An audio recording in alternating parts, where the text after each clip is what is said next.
About 10 or 15 days later, after the white people in Montgomery knew that we meant business, they started doing some nasty things. They started making nasty telephone calls, and it came to the point that some days more than 40 telephone calls would come in, threatening my life, the life of my family, the life of my children. I took it for a while in a strong manner, but I never will forget one night very late. It was around midnight. And you can have some strange experiences at midnight. The telephone started ringing, and I picked it up. On the other end was an ugly voice. That voice said to me in substance, "Nigger, we are tired of you and your mess now. And if you aren't out of this town in 3 days, we're going to blow your brains out and blow up your house." I had heard these things before, but for some reason that night it got to me. I turned over and I tried to go to sleep, but I couldn't sleep. I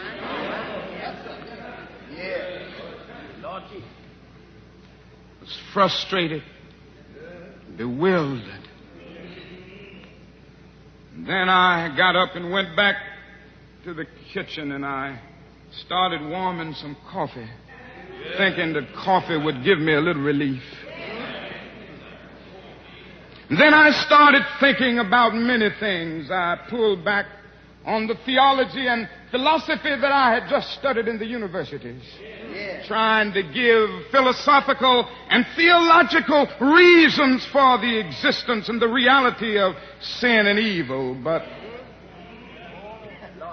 the answer didn't quite come there. I sat there and thought about a beautiful little daughter who had just been born about a month earlier. We have 4 children now, but we only had 1 then.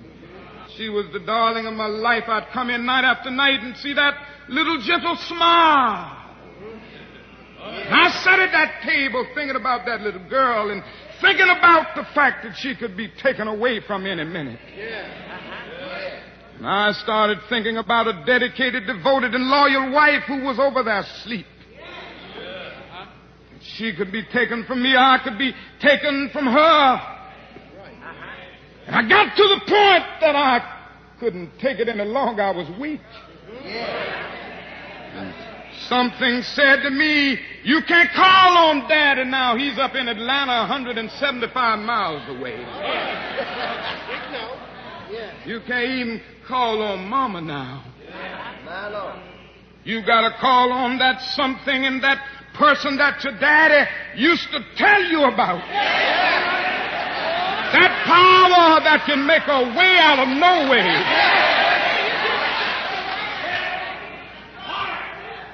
I discovered then that religion had to become real to me, and I had to know God for myself. And I bowed down over that cup of coffee. I never will forget it.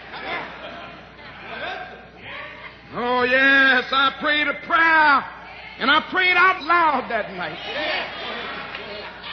I said, "Lord, I'm down here trying to do what's right. I think I'm right. I think the cause that we represent is right. But, Lord, I must confess that I'm weak now. I'm faltering. I'm losing my courage. And I can't let the people see me like this, because if they see me weak and losing my courage, they will begin to get weak." It seemed at that moment that I could hear an inner voice saying to me, "Martin Luther, stand up for righteousness. Stand up for justice. Stand up for truth. And lo, I will be with you even unto the end of the world. I tell you, I've seen the lightning flash. I've heard the thunder roll. I've felt sin breakers dashing, trying to conquer my soul. But I heard the voice of Jesus saying, still to fight on. He promised never to leave me, never to leave me alone. No, never alone. No, never alone. He promised never to leave me. Never to leave me alone. I'm going on in believing in him. You better know him and know his name. And know how to call his name. Don't be a fool. Recognize your dependence on God.